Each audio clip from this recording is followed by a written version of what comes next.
dalam mendukung pembangunan di tanah mereka. Banyak potensi luar biasa yang dimilikinya, mulai dari keunikan budaya, ragam adat istiadatnya, hingga keindahan alamnya.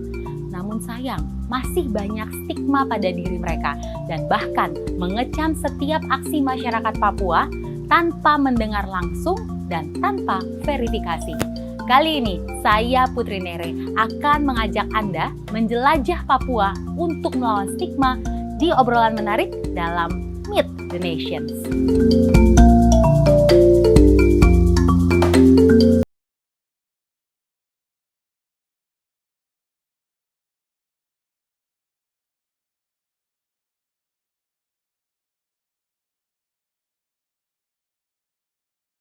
Anda bergabung bersama saya di acara makan-makan kali ini.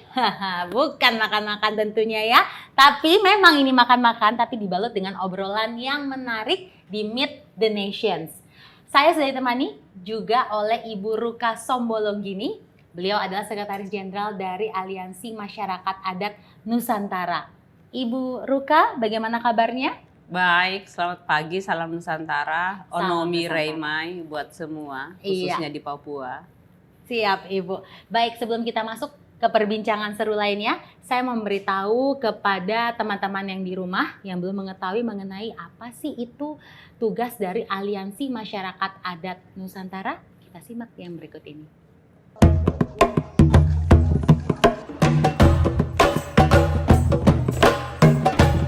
Sejak didirikan pada tanggal 17 Maret 1999, Aliansi Masyarakat Adat Nusantara atau AMAN tetap konsisten untuk memperjuangkan hak-hak masyarakat adat beserta wilayah adatnya di Indonesia. AMAN beranggotakan 2.373 komunitas masyarakat adat yang menyebar di seluruh pelosok Nusantara dengan populasi sekitar 18 juta jiwa warga komunitas masyarakat adat. Kita mudah-mudahan bisa menjadi gerbang bagi AMAN dan seluruh masyarakat adat di Indonesia untuk sungguh-sungguh mewujudkan masyarakat adat dan bangsa Indonesia yang berdaulat secara politik, mandiri secara ekonomi, dan bermartabat secara budaya. Ibu, sekarang kita masuk ke pembahasan pertama mengenai Papua dan masyarakat adatnya ya Ibu ya. Papua dengan keunikan dari budaya dan juga karakter ini seringkali kita dengar tanah yang kaya dengan keindahan alamnya, dengan ragam adat istiadatnya juga ya Ibu ya. Nama Papua ini sering sekali menjadi perbincangan sana-sini dari zaman kemerdekaan hingga saat ini ya Ibu ya. Nah, dari kacamata Ibu Ruka, Papua ini seperti apa? Papua itu kalau dari kacamata saya harus saya bercerita dari kecil saya Papua itu ya negerinya orang berkulit hitam dan berambut keriting. Itu sampai saya kemudian berkenalan dengan AMAN, bekerja di AMAN dan mulai mengenal Papua. Papua dulunya itu seperti misterius ya. Seperti itu katanya dulu itu ada orang makan manusia di sana kerjanya, kanibalisme. Jadi itu adalah hal-hal yang saya dengar dari TV, dari radio, dari koran waktu saya besar dalam pemahaman seperti itu. Tapi kemudian saya mengenal Papua lebih dekat, lebih jauh lagi dan ternyata Papua itu penuh dengan kekayaan, penuh dengan keragaman hayati dan juga budaya yang sangat kaya. Jadi ada lagu tentang Papua yang mengatakan sungai-sungainya mengalirkan emas, itu benar ya. Akan tetapi itu juga sekaligus menjadi kutukan bagi orang Papua asli.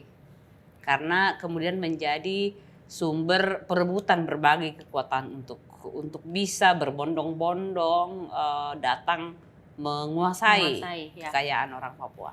Jadi seperti itu saya melihat Papua dan yang saya lihat di Papua kalau saya datang ke Papua itu adalah yang mabuk-mabuk di jalan itu adalah orang Papua.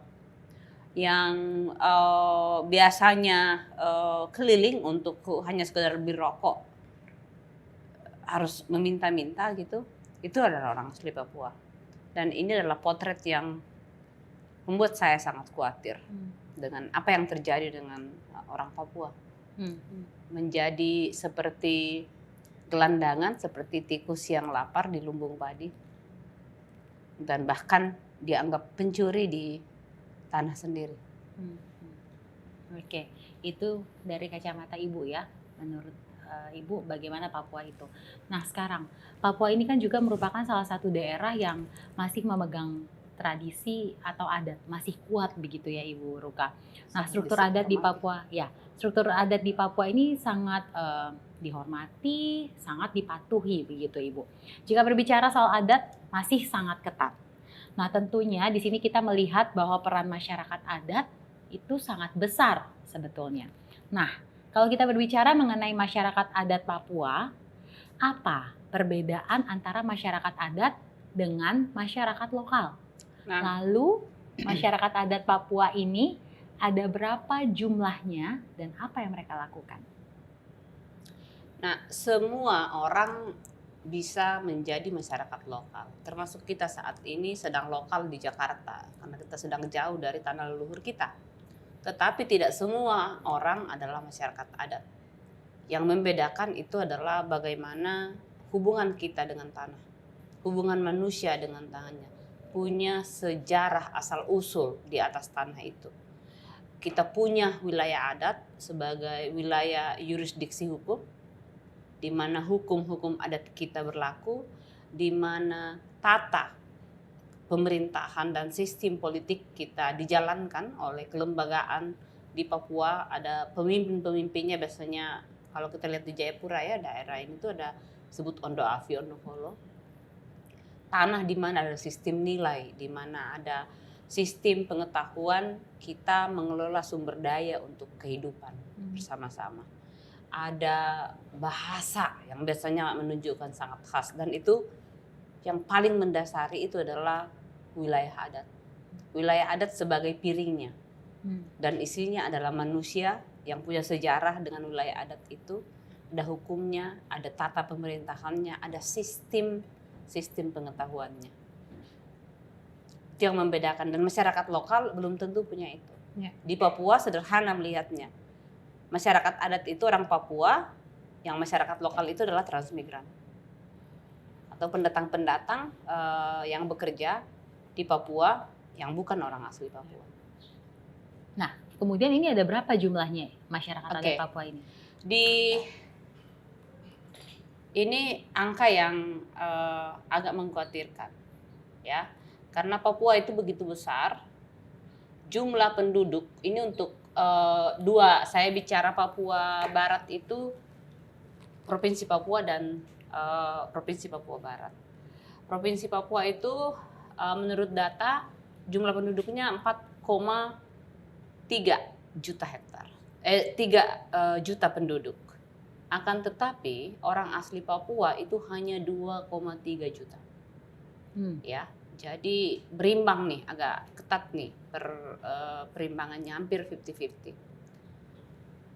Di Papua Barat, ya. Di Papua, Provinsi Papua Barat itu lebih mengkhawatirkan karena dari sekitar 1 juta penduduk itu 48% saja yang orang Papua asli. Jadi sudah lebih banyak pendatang di Provinsi Papua Barat dibanding dengan orang asli Papua. Dan ini adalah situasi yang tidak baik-baik saja. Ini harus ada tindakan yang dilakukan untuk bisa memastikan situasi ini tidak terus memburuk. Nah, apa lantas yang harus dilakukan untuk mengatasi hal tersebut, Ibu? Pertama, sebagai masyarakat adat, hak-hak asal-usul kita sebagai masyarakat adat, hak kolektif itu diakui oleh Undang-Undang Dasar. Ya. Sebagai diakui oleh bahwa Indonesia ini terdiri dari bangsa-bangsa. Banyak sekali yang disebut dengan bangsa-bangsa itu adalah masyarakat adat, kelompok-kelompok masyarakat adat yang menjadi pembentuk, menjadi landasan wilayah adat kita yang menjadi landasan berdirinya disebut Indonesia. Untuk itulah kemudian komitmen dan pengakuan terhadap hak kolektif kita harus diakui. Nah, berdasarkan ini maka perlu ada aturan yang secara khusus mengatur bagaimana pemenuhan hak itu, bagaimana perlindungan hak itu, dan bagaimana pemajuan hak. Nah, di dalam kasus orang Papua ada yang namanya otonomi khusus, sehingga mestinya perangkat-perangkat hukum yang ada sekarang, kebijakan yang ada sekarang itu harus memastikan ada langkah-langkah afirmasi untuk membuat penduduk asli Papua itu bisa menjadi tuan di tanahnya sendiri, menjadi ikut berpartisipasi secara penuh di dalam pembangunan di Papua. Berpartisipasi secara penuh dan efektif itu bukan hanya sekedar ikut mendirikan sekolah, ikut menjadi pekerja, tetapi ikut dalam menentukan keputusan model pembangunan seperti apa yang akan terjadi di Papua, atau orang Papua maunya Papua seperti apa. Maunya seperti apa? Orang Papuanya harus yang menentukan Papua seperti apa. Oke, Ibu. Nah, kemudian masyarakat adat ini adalah mereka yang mempertahankan nilai dan juga termasuk menjaga wilayah adatnya ya, Ibu ya. Terlebih Papua memiliki keanekaragaman adat budaya yang terbagi atas 7 wilayah adat besar. Apa yang dimaksud dengan wilayah adat, Ibu? Dan apa saja aspek di dalam wilayah adat ini dan bagaimana pengelompokan suku-suku di wilayah adat ini? Ya, jadi ada metode yang sederhana untuk bisa menjelaskan apa itu masyarakat adat dan wilayah adatnya. Itu biasanya bisa dilakukan dengan melakukan pemetaan partisipatif. Jadi kita bicara wilayah adat itu adalah wilayah yang memang sudah diklaim dan dikuasai secara turun-temurun. Dan biasanya itu adalah ada batas-batas.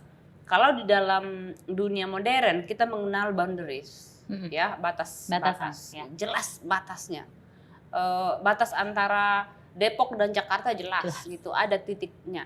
Tetapi di wilayah adat ada tempat di mana biasanya boundaries itu tidak ada, yang dikelola bersama-sama oleh beberapa komunitas masyarakat adat. Nah, menjadi penting bahwa klaim kita atas wilayah adat kita itu harus berdasarkan sejarah asal-usul. Jadi klaim atas wilayah adat itu baru sah ketika kita bisa menceritakan sejarahnya. Jadi ada sejarah asal-usul dari manusia itu. Itu elemen pertama, sejarah asal-usul.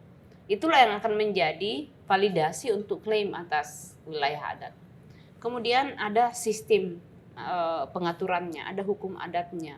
Ada lembaga yang mengatur, ada pimpinan-pimpinan yang melakukan yang mengatur penyelenggaraan kehidupan, ada sistem pengetahuan, ada sistem nilai di dalamnya, ada termasuk misalnya sistem pangan. Sistem pangan itu bisa khas dan berbeda di masyarakat adat. Nah, sistem ini tidak mesti seragam, Putri. Ya. Di Lapago dan Mipago bisa berbeda dengan yang di Mamta atau di Saireri, ya, di Domberai, ya. Jadi bahkan dari pengecekan di pemetaan wilayah adat yang terjadi di Mamta itu ternyata bahkan dalam satu komunitas bisa berbeda, gitu. Ada yang memang kendalinya gitu, sistem pranata adatnya itu sama, hukum adatnya sama, tapi model pengurusannya berbeda, ya, strukturnya bisa berbeda. Ada yang hanya boleh laki-laki, tapi ada juga yang boleh perempuan, ada juga yang hanya boleh perempuan, yang menjadi punya otoritas, punya kuasa untuk menentukan sesuatu atas nama komunitas. Dan saya pernah menyaksikan itu di mana yang hadir untuk menyepakati peta wilayah adat, batas wilayah antara dua komunitas, ternyata itu perempuan. Oke. Dan ini yang menurut saya perlu diketahui, khusus untuk Papua, perlu diketahui oleh orang lain di luar Papua, karena banyak yang menganggap bahwa di Papua itu perempuan tuh sangat tertekan, diinjak-injak oleh, jadi masyarakat adat di Papua itu seolah-olah memang disiksa itu perempuannya. Nah, hal-hal seperti ini yang perlu diketahui oleh publik, bahwa ada aturan-aturan, ada tata yang di Papua yang menunjukkan perbedaan peran sebagai perempuan dan laki-laki memang ada, tetapi peran-peran yang politis, yang pemimpin itu juga diserahkan kepada perempuan, dan sangat harus datang ke Papua untuk bisa mengenali itu. termasuk dari cara duduk ketika makan ya. Itu semua ada alasannya kenapa berbeda cara duduk laki-laki dan perempuan. Cara duduk perempuan yang sudah menikah dan yang belum menikah. Kemudian termasuk bentuk perahunya. Perahu laki-laki dengan perahu perempuan berbeda. Karena fungsinya berbeda. Ya, karena perannya berbeda dalam struktur dalam relasi dan pembagian kerja itu memang berbeda. Jadi mengenali relasi laki-laki perempuan yang biasanya disebut dengan relasi gender di Papua itu harus di situ untuk bisa melihatnya secara lebih jelas. Nah, kemudian Ibu Ruka, sebenarnya apa sih yang harus masyarakat luar tahu mengenai masyarakat adat Papua itu sebetulnya apa, bagaimana? Berhenti nonton TV pertama, berhenti baca koran, berhenti medsos yang dikit-dikit KKB sekarang kan disebutkan KKB gitu. Rasa meletakkan orang Papua sebagai saudara itu belum sampai ke arah itu ya. Jadi orang Papua masih dianggap sebagai orang lain. Padahal dia makan dari situ ya. Jadi termasuk saudara-saudara saya orang Toraja banyak gitu ya. Banyak yang orang Papua begini, orang Papua begitu. Saya bilang, kau makan dari tanah itu, bisa-bisanya kau kasih begitu orang Papua. Jadi memang masih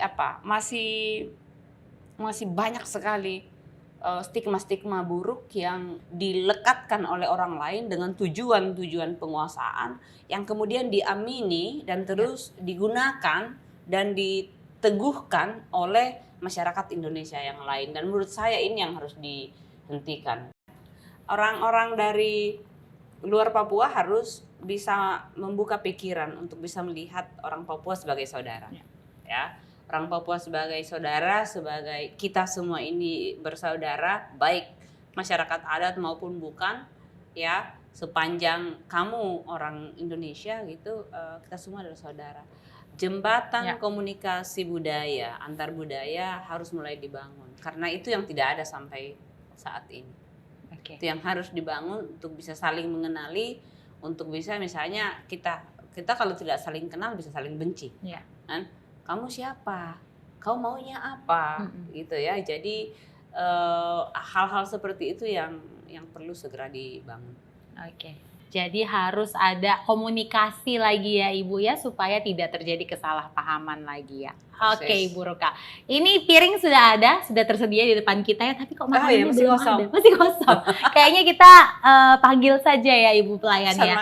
Iya, pesan makanan ya. Mbak.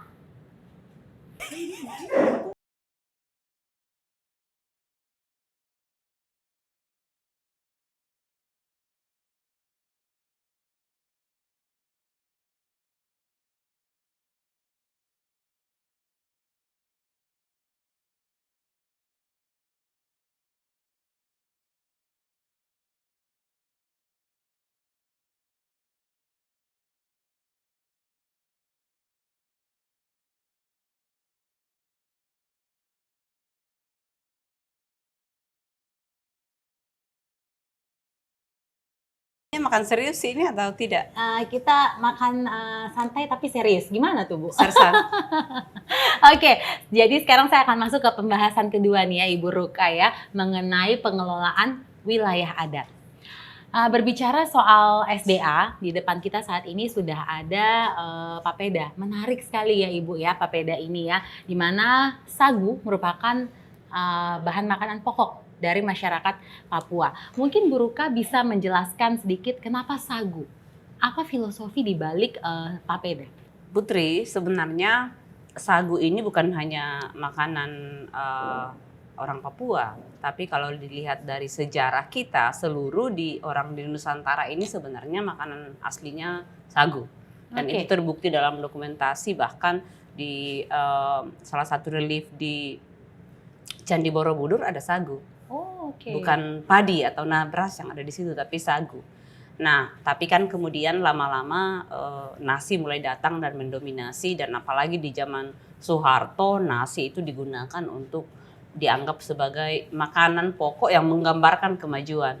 Sehingga sagu sebagai makanan pokok, umbi-umbian sebagai makanan pokok itu disingkirkan. Jadi dikecilkan maknanya. Tapi sagu ini menjadi super penting karena sagu ini menjadi yang tumbuh di wilayah adat.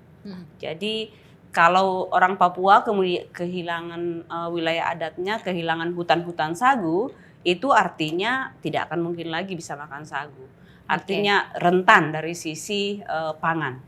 Nah, tapi dalam makna yang lebih dalam lagi, makan sagu di Papua itu salah satu wujud dari ada hubungan relasi solidaritas kekeluargaan, kebersamaan, ada pemerataan distribusi makanan dan lihat sagu seperti ini, makan sagu ini kan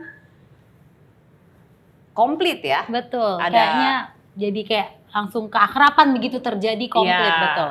Jadi yang disebut dengan Helei Mbai Hotembai itu sebenarnya memperkuat relasi kekeluargaan, persahabatan, dan makan dari satu mangkok bersama-sama itu simbol pemersatunya.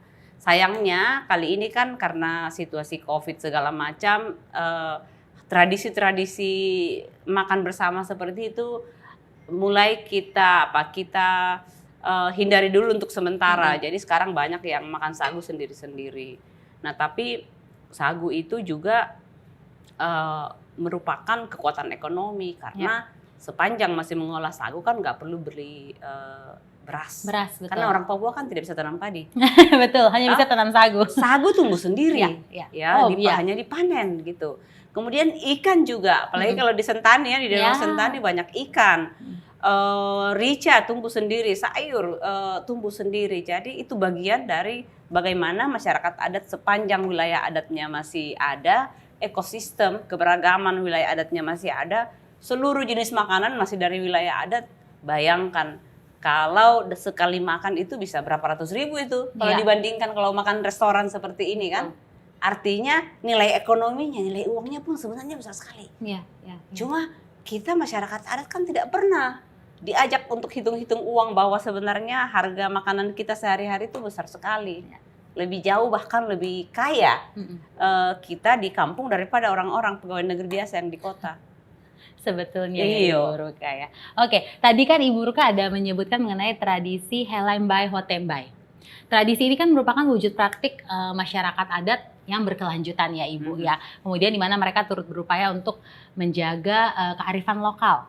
Nah, bagaimana menurut Ibu tentang peran masyarakat adat dalam melestarikan makanan?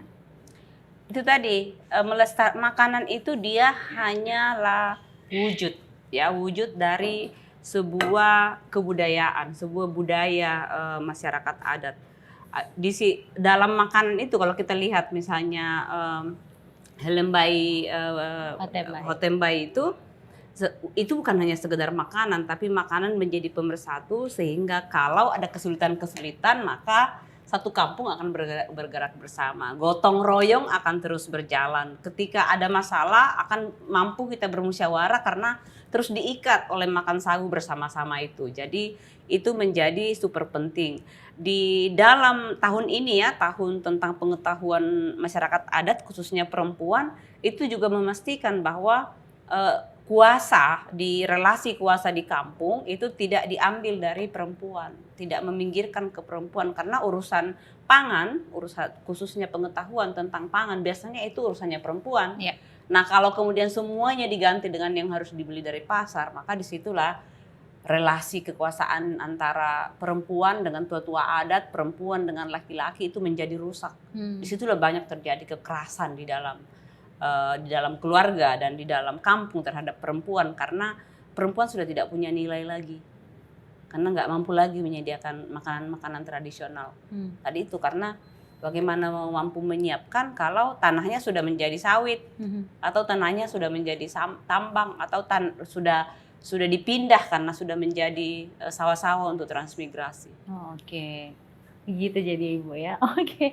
Ini semakin menarik, tapi kayaknya saya akan lanjut mengenai stigma yang sampai saat ini masih melekat ya Ibu pada diri masyarakat Papua. Seringkali kita mendengar berita gerakan dari masyarakat Papua ya Ibu ya, yang mengakibatkan bentrokan sana sini. Labeling pun terjadi, ya kan? Yang katanya orang Papua itu apa? Pendek sumbu. Yo, itu sudah sumbu pendek. Sumbu pendek. Cepat tersulut emosi, itu kita bilang sumbu pendek. Kemudian selalu melakukan tindakan kekerasan. Terus masih banyak lagi lah stigma-stigma yang lain begitu ya Ibu ya. Labeling ini menjadi dasar bagi publik, bagi masyarakat yang lain di luar Papua untuk mengecam setiap aksi masyarakat Papua tanpa mendengar langsung, tanpa juga verifikasi. Nah sebenarnya Ibu, dalam melihat atau memahami masyarakat Papua ini, kita harus memakai kacamata siapa sebenarnya? Ya, melihat orang Papua ya harus supaya kita adil harus dari kacamata orang Papua. Jadi meletakkan diri, meletakkan kaki dalam sepatu orang Papua. Bisa kebayang jika seluruh orang-orang yang ada di Papua saat ini yang bukan orang asli Papua mengalami hal yang sama di kampungnya. Ada persoalan besar ketika stigma gitu dijadikan alat untuk mengalihkan perhatian dari mencari akar masalah yang sesungguhnya. Ya. Akar masalah yang terjadi di Papua itu bukan hanya dialami oleh orang Papua, tapi itu adalah khas yang terjadi di mana masyarakat adat berhadap-hadapan dengan perampasan wilayah adat dan sumber daya yang biasanya itu menggunakan alat kekuasaan negara dan keamanan. Masyarakat adat di framing pertama di stigma terkebelakang, tidak mampu tidak mampu berpartisipasi dalam pembangunan, dianggap malas, tapi kalau ada apa-apa cepat marah, di frame sebagai tukang palak. Dan ada yang lebih dahsyat lagi adalah kita dianggap sebagai mengklaim wilayah yang begitu besar, tetapi jumlah penduduknya kecil sekali. Nah itu yang menjadi sebenarnya ini adalah alat yang digunakan untuk melegitimasi perampasan wilayah adat, untuk melegitimasi tanah-tanah orang Papua yang dianggap masih kosong. Jadi tanah Papua itu dianggap sebagai tanah yang kosong terlantar sehingga perlu didatangkan orang-orang dari luar tanpa duduk bersama-sama dengan orang Papua dan bertanya kira-kira orang Papua maunya apa sih. Satu yang tidak pernah menjadi perbincangan di publik atau tidak pernah menjadi bagian dalam mempertimbangkan pembangunan di Papua adalah bagaimana langkah-langkah afirmasi untuk orang-orang Papua. Ya, ada hak kesulungan orang Papua sebagai pemilik pemilik awal dari tanah Papua, sehingga mereka yang harus didahulukan. Ibu tahan dulu sambil kita makan boleh? Oh boleh. Karena nih kayaknya makin seru. Jadi makan biar makin seru lagi. Kita bahas toh. Kita makan ini ikan kuah kuning. Ikan kuah kuning. Nah jadi kalau mau makan papeda itu kuah kuningnya dulu yang kita siram toh Ibu. Iya biar papedanya tidak lengket. Biar papedanya tidak lengket. Persis. Iya. Silakan Ibu. Ini yang di Zoom ya tidak bergabung ya. Yang di Zoom Bapak Sadrak maaf. Ini ikan apa ya? Ikan kakap. Kayaknya kakap merah betul. Bukan gabus. Bukan gabus. Oh ini kalau ikan dari ada sentani jamur, mujair ya. Gabus dan mujair. Ya. Nah ini, kalau di kampung saya kapurung, itu beda, bukan? kapurung. Ya. Karena di kampung saya itu sudah harus dibikin kecil-kecil, dicampur semua dan diletakkan di dalam satu mangkok besar, baskom besar, baru disendok rame-rame. Dan bentuknya sudah bulat-bulat kecil begitu. Iya, itu sudah. Saya belum pernah coba sih Ibu, mungkin next ya saya bisa coba ya. Ya, saya bisa buatkan. Abdi juga. Ya, kami yang ada di rumah Aman itu rata-rata sudah jago membuat makanan-makanan tradisional seperti ini. Nah, kalau kami ekstra pedas. Biasanya dan kalau kurang pedas biasanya yang masak bilang colok di mata pasti pedas. Aduh, kasihan. Ya itu sudah. Itu sudah. Oke Ibu, berarti bisa lanjut yang tadi sambil kita makan. Tadi sudah sampai mana berarti? Tadi sudah sampai stigma kan terhadap orang Papua. Tadi itu saya bicara tentang hak kesulungan orang Papua, hak sebagai orang yang memiliki tanah itu dan seluruh sumber daya di dalamnya dari awal sebelum siapapun hadir di situ. Nah, kalau di dalam standar hak asasi manusia yang berlaku universal itu disebut sebagai sepanjang yang bisa diingat dalam sejarah. Dan sejarah itu mengingatkan kita bahwa pemilik pertama dari Papua ya orang asli Papua itu. Yes. Sehingga Tuan tanah. mendahulukan orang Papua itu bagian dari pertama penghormatan sejarah terhadap orang Papua dan penghormatan penghargaan terhadap pemilik kolektif yang awal dari tanah Papua itu. Itulah kenapa orang Papua perlu didahulukan dalam seluruh aspek pembangunan di Papua, termasuk suaranya didengar mau apa. Ya, betul. Tapi menurut Ibu saat ini bagaimana yang terjadi? Saat ini yang terjadi ya, ini menurut saya sangat perlu diketahui karena kadang-kadang dianggap menjadi super sensitif, dianggap isunya primordial, dianggap isunya kesukuan atau identitas. Tapi menurut saya ini adalah upaya orang Papua saat ini sudah mengalami peminggiran dan penyingkiran yang luar biasa. Ya, karena tadi itu dan terus di stigma, wah susah kalau dengan orang Papua. Itu pace kerjanya mabok gitu. Itu pace kerjanya ini. Selalu buruk saja kalau selalu buruk saja karena dan selalu pace kan? Selalu tidak pace. mace ya, tapi pace. Ya, kalau mace itu dianggap ya kerjanya mace ya jualan siri toh di pasar-pasar. Tapi pasar yang paling besar kan bukan dikuasai oleh mace, tapi dikuasai oleh bukan orang Papua. Ya. Itu yang terjadi saat ini ya, Ibu ya. Okay. Nah, yang terjadi adalah karena disingkirkan terus gitu, karena di stigma terus sehingga ketidakpuasan itu atau diskonten itu tidak pernah berusaha dicari akar persoalannya.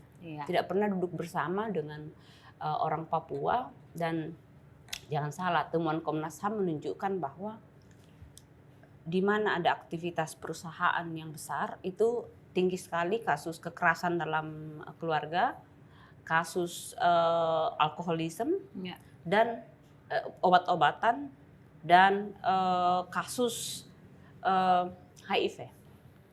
Dan jadi ternyata berkaitan ya Ibu. Dan itu ada hubungannya dengan kehadiran perusahaan-perusahaan besar. Gitu ya. Dan bahkan orang-orang Papua di daerah-daerah tambang itu juga mengalami kriminalisasi karena limbah-limbah tambang pun mereka mau kait, jadi sudah mengais-ngais gitu si limbah-limbah masih dianggap melakukan pelanggaran gitu, dianggap mencuri, padahal itu tanahnya leluhurnya, tanah kita sendiri. Oke. Ibu, pembahasan kali ini rasanya kurang lengkap kalau tidak ditemani oleh satu orang lagi, Ibu ya. Saya akan langsung bertanya kepada beliau ini. Dia ini merupakan Ondo Afi dan juga pendiri sekaligus pengurus perkumpulan terbatas untuk pengkajian dan pemberdayaan masyarakat adat PT PPMA Papua, yaitu Bapak Sadrak Wamebu. Halo Bapak Sadrak. Saya boleh tambah sedikit Kak? Boleh.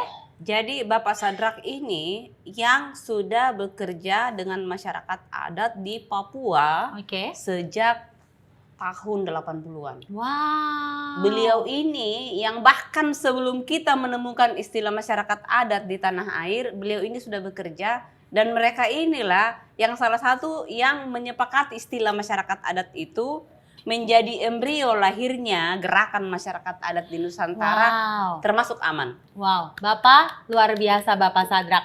Bapak Sadrak, halo, bagaimana kabarnya? Ya, baik. Baik ya Bapak ya, terima kasih sudah bergabung bersama ketorang di sini di Meet the Nation, Bapak Sadrak. Ya, saya dengan Ibu Ruka di sini sedang membahas tema menjelajah Papua melawan stigma Bapak. Bapak bisa dengar saya suara? Bisa, saya dengar. Oke, siap. Menjelajah Papua melawan stigma. Sudah ada beberapa pertanyaan yang sudah saya tanyakan kepada Ibu Ruka. Sekarang saya akan bertanya kepada Bapak Sadrak ya. Bapak, dari kacamata Bapak sendiri, Papua itu seperti apa sih Bapak? Stigma itu kan bukan diberikan oleh masyarakat adat kan. Tapi stigma itu stigma macam-macam lah. keterbelakangan lah dan macam-macam, itu stigma yang diberikan oleh negara. Dan dengan stigma itu stigma yang diberikan itu ada kepentingan di balik stigma itu. Nah, oleh karena itu ya stigma harus selalu dianggap orang ini orang Papua. Sebenarnya saya juga tidak suka dengar kata Papua juga, karena itu nama itu diberikan oleh orang di luar dari Papua terhadap kami di sini. Ya. Jadi kalau saya mungkin sebagai orang di timur sekali, di Tabi, jadi saya lebih cenderung ini negeri matahari terbit. Namanya sendiri ada, nama Papua itu ada, tapi banyak orang belum tahu. Ya sekarang Papua itu adalah nama yang diberikan oleh orang dari luar Papua. Mereka bilang orang yang ada di timur ini, di negeri matahari terbit ini namanya Papua. Tapi itu pengertiannya banyak sekali. Orang Seram, orang Jawa, orang macam-macam. Tentunya orang memberikan nama itu ada sesuatu yang ada di balik belakang kepala mereka yang mereka melihat orang itu seperti apa gitu. Nah, jadi kalau saya menilai itu stigma itu sampai macam-macam. Ada banyak stigma yang diberikan untuk orang Papua itu sesungguhnya apa yang dipikirkan oleh mereka tentang orang Papua. Nah, karena tadi saya katakan bahasa sendiri tidak suka juga dengar kata Papua itu. Karena kami punya nama sendiri ada. Ya, begitu.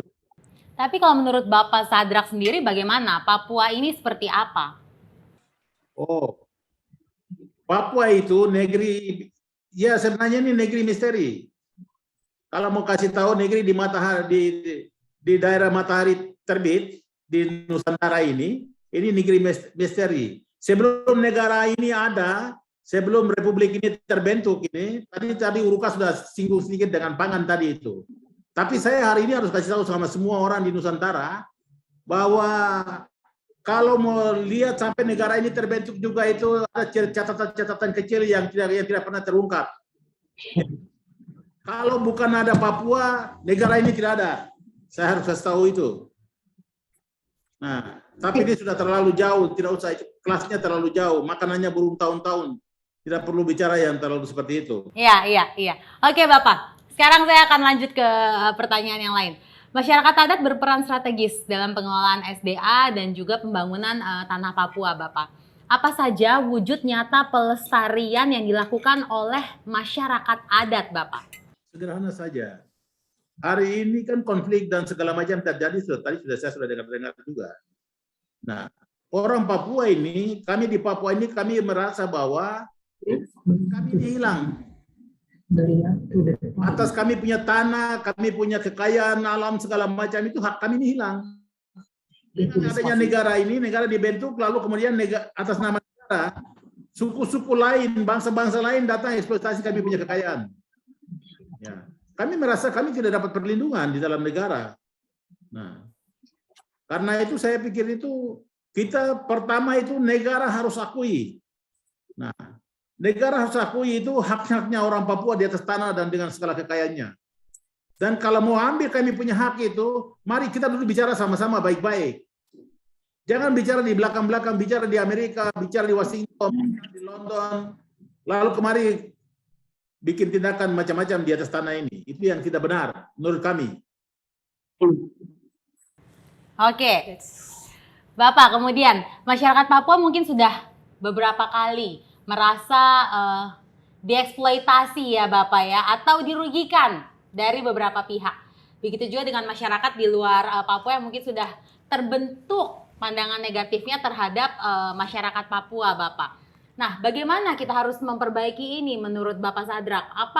Siapa yang harus mendekati siapa menurut Bapak Sadrak?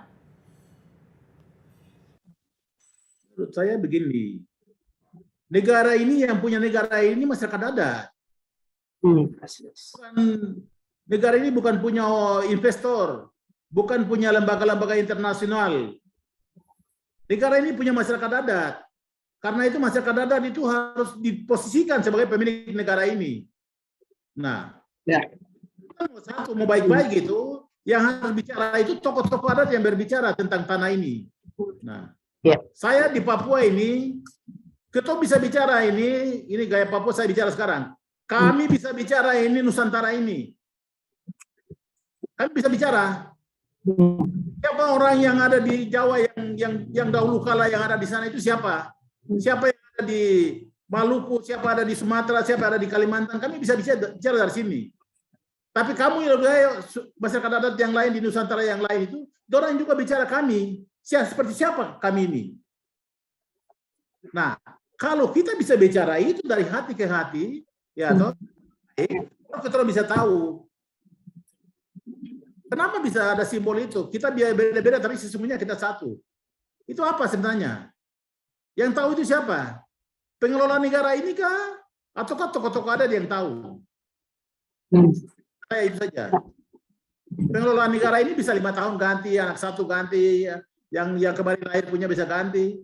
Tetapi cerita ini tidak pernah diwariskan kepada pengelola negara yang anak-anak yang sekarang ini. Itu diwariskan kepada keluarga-keluarga tertentu yang punya garis darah, yang tahu tentang cerita tentang Nusantara ini. Itu saja. Ya. Oke. Jadi kalau menurut Bapak Sadrak sendiri, pendekatan apa yang bisa dilakukan?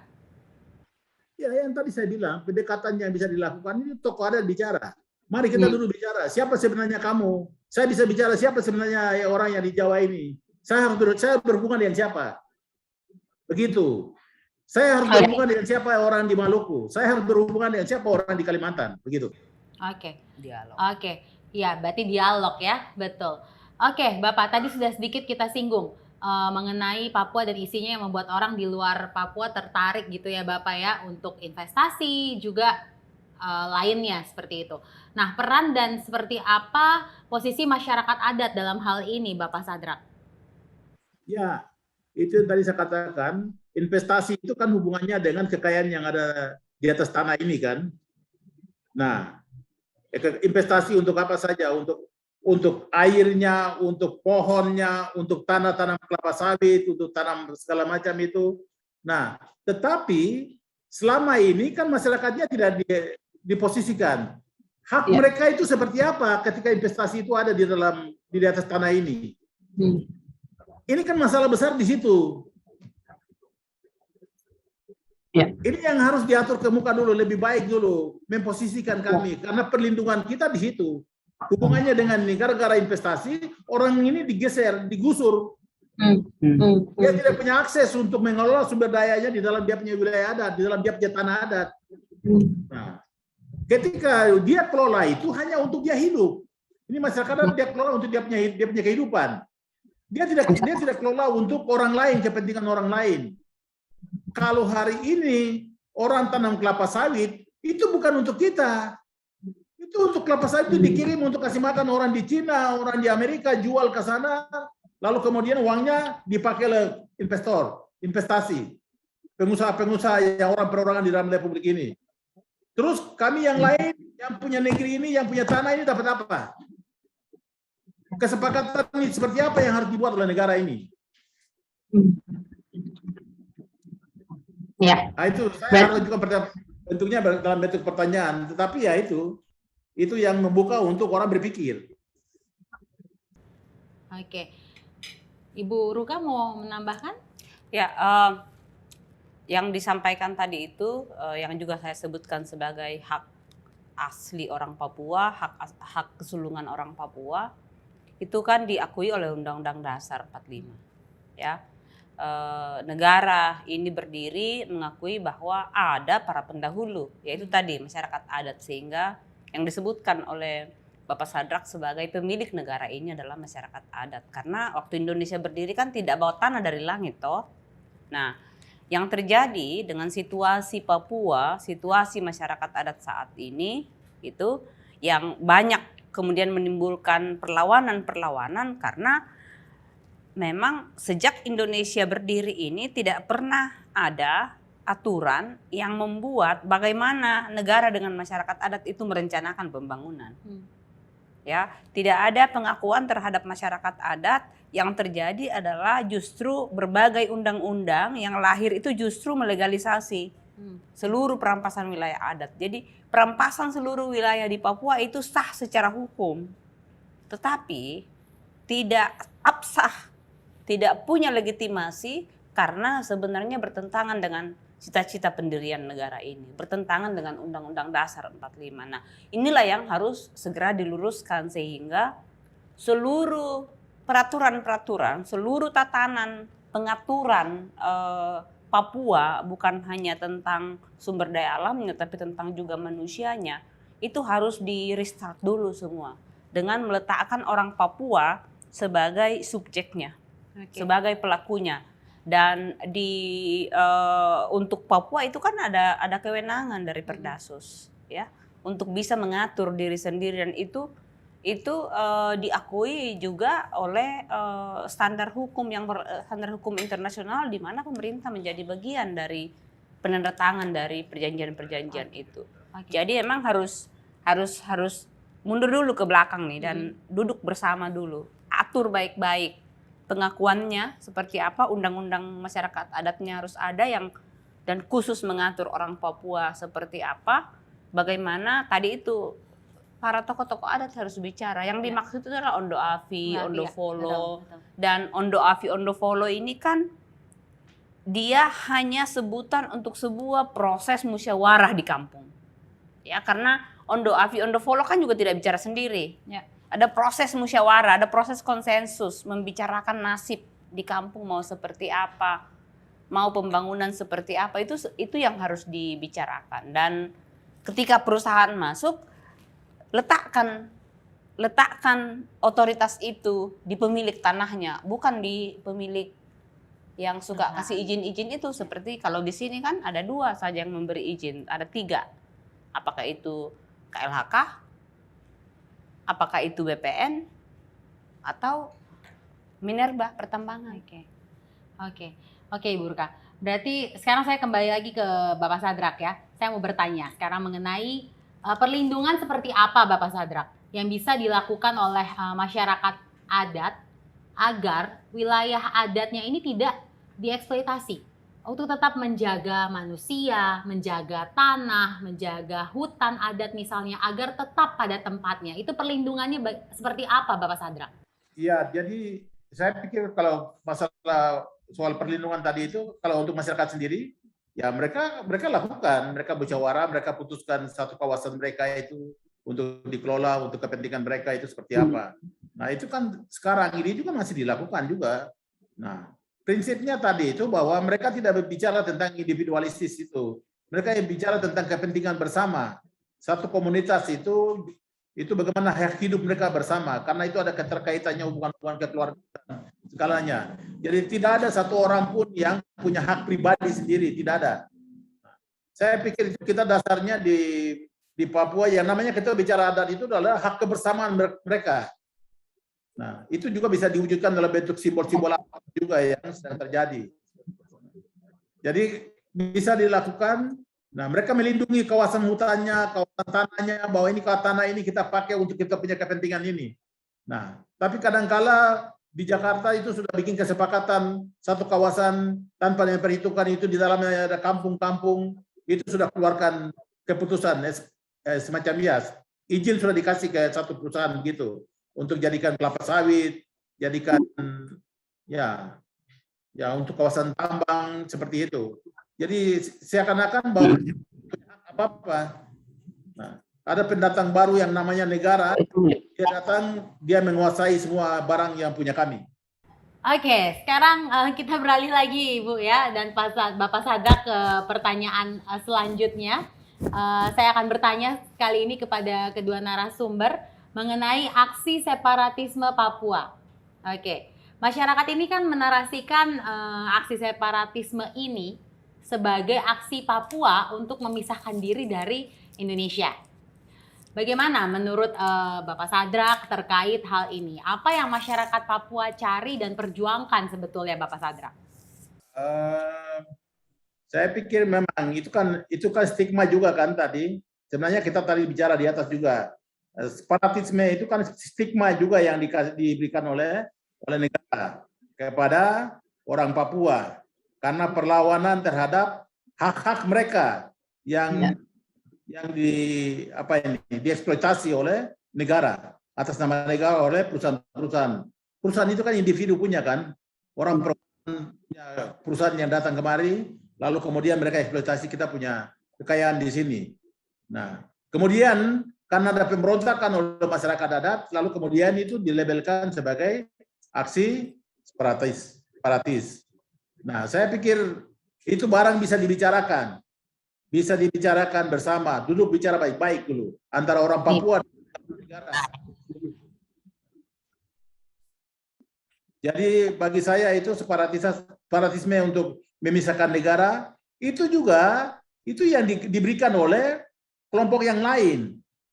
Sejarah tentang separatisme, sejarah tentang untuk rencana untuk pemisahan negara dari republik ini, itu bom waktu yang ditinggalkan oleh Belanda sebelum Belanda pergi, sebelum Belanda bentuk negara ini. Nah, lalu kemudian negara ini dibentuk. Nah, makanya sudah ada negara ini masuk ke wilayah Papua ini tahun 60-an. Tahun 60-an itu sebenarnya sudah dipersiapkan oleh Belanda untuk Papua ini dibentuk jadi satu negara. Pada tahun 60-an itu orang Papua siapa yang mengerti tentang negara dengan baik? Tidak ada banyak orang yang mengerti, kecuali orang-orang yang sudah diintrodusir oleh Belanda, yang sekolah sedikit-sedikit itu. Lalu sekarang ini, setelah kenyataannya ada di dalam negara ini, hak-hak dirampas, hak-haknya orang Papua dirampas, maka membenarkan apa yang dibilang oleh Belanda dulu itu. Karena itu ya harus bangun negara sendiri, supaya bisa kita kerja sendiri. Karena kita punya hak diambil, kita dibunuh gara-gara kekayaan yang ada di sana Papua ini. Itu kan seperti itu. Menurut orang Papua itu. Kalau saya lihat itu orang dalam percakapan orang-orang Papua itu seperti itu. Tetapi saya ini mengerti betul bahwa itu juga dibuat oleh orang luar. Ya. Saya katakan bahwa saya sebenarnya tidak suka juga dengar itu kata Papua, saya tidak mau dengar itu. Karena orang Papua sendiri belum mengerti, orang Papua sendiri harus bicara tentang masa depannya. Masa depan orang Papua itu saja, tetapi ada banyak hal yang harus kami bicara. Oke, iya, oke Bapak. Sekarang saya beralih ke Ibu Ruka. Bagaimana menurut Ibu Ruka sendiri?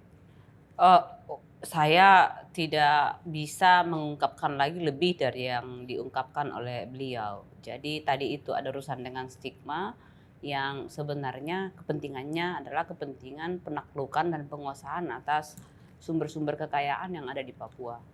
Nah, ini yang menurut saya perlu diketahui oleh umum juga, ya, sehingga dan media pada umumnya, sehingga tidak sedikit gampang sekali kemudian terseret oleh stigma-stigma yang memang sengaja dibentuk untuk melanggengkan perampasan terhadap kekayaan orang Papua dan penyingkiran terhadap orang Papua. Jangan salah, data statistik minimal yang ada saat ini menunjukkan bahwa di Papua Barat itu jumlah perbandingan antara seluruh penduduk Papua Barat dengan orang asli Papua itu 46% saja, 48% saja orang asli Papua. Mendekati masih imbang di Provinsi Papua. Ya, kalau di Papua Barat 48%, kalau di Provinsi Papua itu masih setengah. Jadi dari 4,3 juta penduduk di Provinsi Papua, hanya 2,3 yang orang asli Papua. Jadi angka ini sebenarnya sangat mengkhawatirkan, ya. Dan kalau upaya-upaya perlindungan yang khusus, immediate, ya, harus disegerakan dalam kondisi seperti ini, kebijakan atau kerangka hukum perlindungan untuk orang Papua itu statusnya adalah sudah harus status untuk penyelamatan, karena kalau bicara dalam ruang yang lebih global lagi, mungkin nanti itu bisa diskusikan di kesempatan yang lain. Peran masyarakat adat tadi untuk menjaga alam itu 80% kekayaan biodiversitas dunia yang ada saat ini, 80% itu karena dijaga oleh masyarakat adat, termasuk di Papua. Nah, apakah Indonesia mau berkontribusi terhadap kehilangan 80% yang tersisa saat ini? Oke. Wow, saya jadi wow, oke. Oke, Ibu. Sekarang kita bicara lagi mengenai hal kecil apa yang membuat kita masyarakat Indonesia ini bisa saling menahan diri dan juga bisa merekonstruksi pandangan tentang kesukuan agar kita bisa berjalan bersama menjaga Bhinneka Tunggal Ika ini. Menurut Bapak Sadrak ini seperti apa? Bapak Sadrak dulu, saya persilakan untuk menjawab. Saya tadi sudah katakan, kalau kita mau merajut ini kembali itu, mari kita duduk bicara sama-sama baik-baik. Yang bicara itu tokoh-tokoh adat, ya tokoh adat di Papua, di Maluku, Sumatera, dan lainnya. Nah ini kita bicara yang bukan soal ya paling tidak yang tadi kita pertama sudah katakan bahwa hubungan antara suku-suku yang ada di Nusantara dengan Papua itu seperti apa? Itu kita bicara dulu. Nah, karena itu dasar daripada berpondasi daripada negara ini. Dengan demikian kita kasih tahu itu bahwa dengan demikian pengelola negara dia harus merumuskan kebijakan-kebijakan yang berpihak kepada kepentingan orang asli di Nusantara ini. Ya. Kalau kami tidak kenal tidak kenal suku-suku di Nusantara ini dalam hubungan cerita tentang penyebaran manusia di Nusantara ini, ya kalian tetap akan dianggap sebagai musuh. Sebaliknya, orang-orang di bagian pulau-pulau lain akan dianggap ini Papua sebagai musuh. Nah, kalau Papua juga bagian daripada Nusantara ini, mari kita dulu bicara dulu. Tapi sesungguhnya kita mengerti itu. Tadi saya di awal saya sudah katakan. Saya mengerti tentang siapa yang di Jawa yang harus kita bicara berkomunikasi. Siapa yang ada di Maluku, di mana lagi? Di Kalimantan, di Sumatera yang harus kami komunikasi dengan dia. Kami tahu, ya. Ini barang ini kita bicara sebentar dulu. Yang kita sedang bicara hal-hal yang lebih ke spiritual. Nah, hal-hal yang jadi nyata, kenyataan yang terjadi itu setelah ada hal-hal yang disepakati di hal-hal spiritual, baru menjadi kenyataan. Di kenyataannya itu kita lihat dengan mata. Karena itu saya di sini saya mengerti apa yang dilakukan, tindakan yang dilakukan itu saya mengerti dari aspek spiritualnya. Nah, karena itu untuk menyatukan Indonesia ini dengan Papua itu mari kita dulu bicara secara spiritualnya dulu. Nah, itu hal yang tidak perlu bicara yang teknis, yang bicara tentang rapas tata ruang ke apa segalanya itu kenyataan dari hal-hal yang sudah disepakati di spiritual itu. Sekarang saya berikan giliran untuk Ibu Ruka. Bhinneka Tunggal Ika kan salah satu yang disebut sebagai identitas Indonesia, ya, dari awal berdiri itu yang disebutkan. Akan tetapi ada satu periode di mana sesungguhnya niat untuk Bhinneka Tunggal Ika itu tidak terlaksana. Jadi komunikasi antar budaya yang berbeda, yang beragam. Jadi negara ini kan terbentuk dari ratusan bangsa-bangsa kecil, ya, nations. Bicara nations yang beragam, yang berbeda satu dengan yang lain, mulai dari cara pandang, nilai, spiritualitas, makanan, ya, tidak ada tempat lain yang menyajikan papeda seperti ini, bahasa. Nah, ketika Indonesia berdiri itu ada komitmen tekad bulat untuk menyatukan, merekatkan, ya, barang yang berbeda-beda ini. Itu yang kemudian tidak pernah terjadi. Di zaman Soeharto itu menjadi parah karena sengaja justru dipertebal dindingnya. Jadi sengaja dipertebal dindingnya supaya lebih gampang dipecah kalau ada apa-apa tadi itu. Kalau mau disuruh berkelahi gampang gitu ya, disuruh saling membenci gampang. Yang muncul itu adalah di tengah-tengah ketidaktahuan, maka yang akan muncul adalah a priori sinis. Oh, orang Papua begini. Sampai sekarang ya, kita masih, orang Indonesia itu kan sangat rasis, ya, khususnya terhadap orang Papua gitu. Jadi kalau kita lihat di mana-mana orang Indonesia masih ada yang panggil orang Papua Negro. Itu karena kita tidak pernah membangun jembatan dialog antar budaya. Di zaman Soeharto itu menjadi sangat efektif untuk menyeragamkan karena sudah ada budaya yang dianggap jauh lebih unggul sehingga itu yang harus menjadi standar. Diseragamkanlah semua, mulai dari baju seragam ini segala macam. Semua orang Indonesia kalau hari Kartini harus pakai kebaya, padahal kita juga punya baju adat masing-masing toh. Semua harus pakai semuanya mulai dari kepala sampai kaki. Nah, itu yang kemudian tidak pernah terjadi sehingga sangat pecah. Dan yang paling efektif itu sebenarnya yang menurut saya ini perlu diketahui adalah dibikin hipersensitif kemudian. Karena tidak punya kesadaran tentang budaya yang lain, jadi kita diisolasi, ya masing-masing itu diisolasi sehingga menjadi hipersensitif. Ada sedikit dicolek langsung meledak, langsung ini, dan menggunakan ada istilah-istilah yang selalu digunakan untuk memastikan bahwa orang Indonesia tidak saling mengenali. Tadi disebutkan orang Papua ingin tahu siapa itu orang di Sumatera, di Kalimantan, di Sulawesi, di Jawa sana.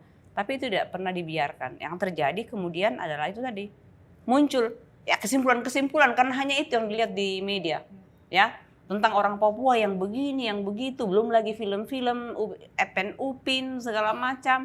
Tapi kita dilarang untuk membicarakan keberagaman.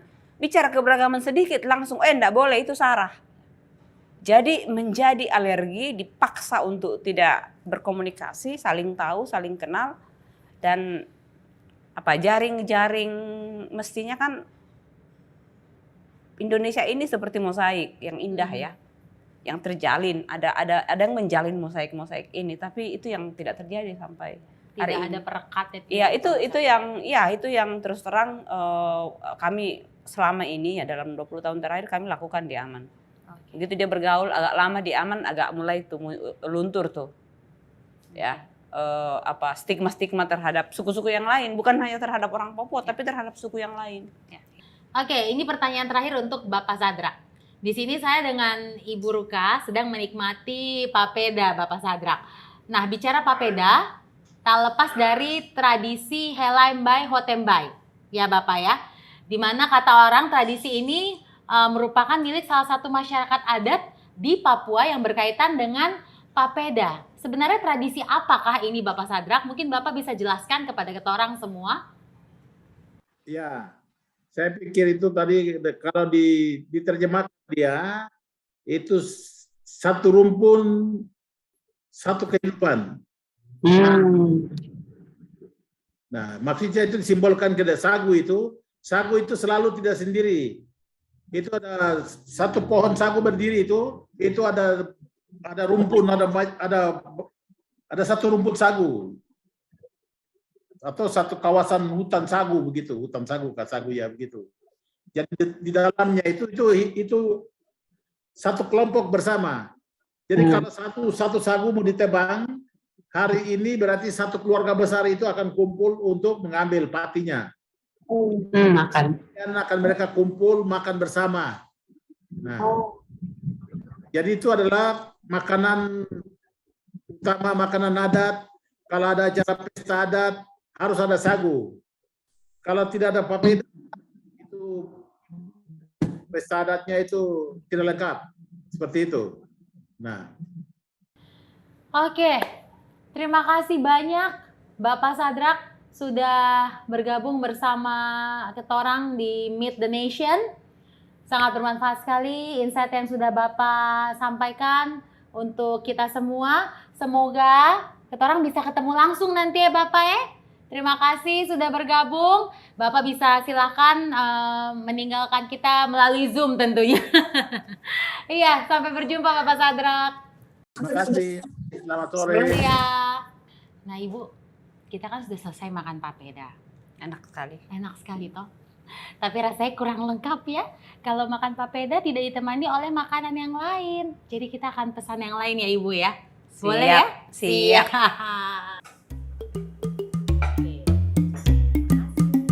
Terima kasih.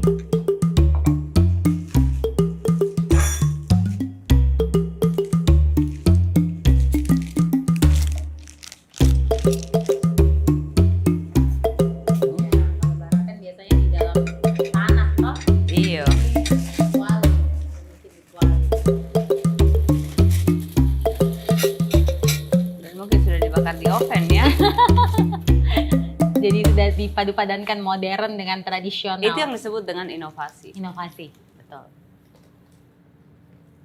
Dan hanya dengan inovasi lah kemudian seluruh ilmu, pengetahuan dan praktek-praktek tradisional masyarakat adat bisa bertahan. Dengan inovasi ya. Karena Ibu, ya? selalu ada inovasi. Kalau tidak mampu atau tidak terbuka untuk inovasi, maka dia akan hilang. Iya, makanya harus inovasi jadi bisa bertahan terus. Ini bagian dari inovasi. Salah Betul. satunya supaya kita bisa makan di sini tuh. Iya, betul. Pasti rindu kampung halaman. Betul, tuh kalau pasti rindu. begini. Saya selalu kalau misalnya di Jakarta makan makanan Papua ini pasti selalu ingat kampungnya Ibu, rindu Iya. kampung halaman toh. Makanya kalau ada orang yang datang ke Jakarta, pasti selalu saya ajak untuk makan ke sini Ibu. Ibu silakan. pengen lihat rasanya, Apakah sama? pengen coba Silakan, apakah Ibu dulu. rasanya otentik. Ini pakai daging apa? Ini pakai daging ayam Ibu. Oke. Sudah ada sayur-sayurnya lengkap, terus kemudian ubi-ubiannya juga lengkap. Iya, kita Ya. Seperti sayur labu. Ini rasanya betul-betul lagi di sana ya. seperti barapen di pegunungan ya, di pegunungan Iya. Papua. Apa tadi? Lepago dan Mepago. Mepago ya, ada 2 wilayah, 7 wilayah adat, 2 wilayah adat yang Di gunung makanan pokoknya ini, barapen. bersama dengan umbi-umbian. Iya, bersama dengan umbi-umbian. Ini makanan pokok mereka ya, dan biasanya kan bakar batu tidak setiap, barapen kan tidak setiap Tidak saat. setiap, betul. Setiap ada occasion saja, occasional. Setiap ada perayaan, betul. Perayaan atau zaman dulu habis perang, habis panen, Ya, lagi ini gitu betul, kan. betul sekali Ibu. Jadi memang setiap saya punya teman atau keluarga yang datang ke Jakarta, Ibu pasti kalau mau makan makanan Papua, saya ajak pasti selalu ke sini untuk makan ini barapen, ya. Ini barapen. Terus ini juga ada yang namanya kue lontar, Ibu. Tuh, ini enak sekali kue lontar ini, ya. Kue lontar ini enak sekali. Nah, kalau Ibu Ruka sendiri gimana sih waktu pertama kali mencicipi hidangan Papua itu, apa cita rasa yang didapat? Rasa makanan masyarakat adat itu kan biasanya sederhana ya. Kecuali di daerah-daerah barat yang sudah banyak bercampur dengan tradisi makanan dari Timur Tengah, dari Oke. Eropa. Jadi Nusantara ini kan melting pot ya dari seluruh peradaban dunia. Jadi ada peradaban dari timur, ada peradaban dari barat, dan itulah yang membuat kita begitu beragam. Ya. Dan kalau kita lihat gelombang dari barat ke timur itu masuk gitu, peradaban-peradaban dari Timur Tengah, dari Afrika, dari ini semuanya kan awalnya masuk dari barat. Jadi dia memang lebih tebal kalau di ini. Makanya makanan-makanan seperti di barat, di Sumatera itu kan pakai santan, Ya, pakai rempah. kari, rempah segala macam, rendang. Katanya rendang itu kan warisan Portugis ya, warisan Eropa bagian selatan. Nah, kalau kita yang ke timur itu lebih banyak dipengaruhi oleh Eropa Barat, yaitu Belanda, Portugis, Spanyol. Nah, ini salah Ya, satunya dari betul. Belanda. Lontar ini dari Belanda. Lontar, Betul. round tart. Round tart, betul. Maksudnya itu adalah kue bulat. Kue bulat, betul. Ya. Seperti itu katanya. Sejarahnya seperti itu ya Ibu Seperti ya. itu. Round tart. Kita banyak sekali kalau di timur itu mengenal itu. Tapi tadi itu inovasinya adalah ini barang-barang ini kan kita punya semua. Kita punya telur, kita punya tepung. Ada yang pakai santan, Ya. ada yang pakai Susu. susu Ya, gitu. ya, Kita ya. punya susu kerbau, kita punya susu ini. Jadi Inovasi. Betul. Nah, karena dengan begitu dia akan bertahan. Tapi kita di timur itu memang rasanya jauh lebih sederhana. Ya betul, ini sederhana sekali karena bumbunya nggak banyak. Kalau barapen ada. yang asli itu malah tidak pakai bumbu. Tidak Karena pakai dari daun-daunnya itu sudah menciptakan bumbu untuk dagingnya tersendiri. Iya, dan mungkin semua tanaman mungkin pakai punya garam ya. Jadi kalau kita makan yang aslinya itu nggak berasa kalau itu Betul. nggak dikasih garam. Betul. Nah, kalau Ibu Ruka sendiri ada nggak sih dari makanan dari Indonesia yang wah gitu, yang recommended banget orang harus coba, itu apa Ibu? Kalau saya itu semua makanan itu enak dan enak sekali. Tapi untuk makanan-makanan tradisional menurut saya ada makanan-makanan khusus yang memang hanya kalau bukan orang asli itu hanya orang yang bernyali yang akan bisa makan makanan seperti itu ya. Misalnya makanan-makanan seperti ini. Orang akan melihat itu apa sih? Ya, tapi nyali itu maksudnya adalah karena makan yang seperti ini itu bukan hanya sekedar makanannya, tapi ada tradisi yang sudah diturunkan selama berapa milenium. Pertama, kemudian ada rasa yang palat kita, lidah kita kan dibangun oleh dari mana kita berasal, dibesarkan gitu. Ada banyak, kita di timur itu banyak makanan yang dimasak mengandung dengan darahnya. Nah, saudara-saudara kita yang di barat gitu, banyak tuh yang nggak bisa itu makan makanan itu. Buat saya kalau Papua, papeda itu nggak usah disebutkan lagi karena itu emas gitu ya, itu wajib makan itu. Kalau ke gunung sedikit makan ubi-ubian dan barapen. Kalau nggak barapen dan kalau nggak salah di gunung di Papua itu kan jenis umbi-umbiannya ada ribuan apa ratusan gitu. Oke. Yang itu tadi itu salah satu kekayaan masyarakat adat yang dijaga, yang tidak boleh dihilangkan hanya karena supaya lebih gampang beli nasi saja. Ya, oke. Ini memang kalau bicara masalah makanan kayaknya nggak ada habisnya ya Ibu ya. Terima kasih sudah bergabung bersama di Meet the Nation, Ibu Ruka Somboligi, dan juga tadi juga sempat berbincang bersama Bapak Sadrak Wamebu secara online ya. Dan banyak sekali informasi yang saya dapatkan hari ini. Saya berharap dengan adanya acara Meet the Nation bisa membuka wawasan kalian tentang keunikan masyarakat adat Papua dengan keberagaman adat istiadatnya, dan tentu saja bisa melepaskan stigma yang melekat pada diri mereka. Jangan lupa ikuti rangkaian acara Kongres Masyarakat Adat Nusantara dan Festival Danau Sentani yang lainnya. Saya Putri Nere, sampai jumpa.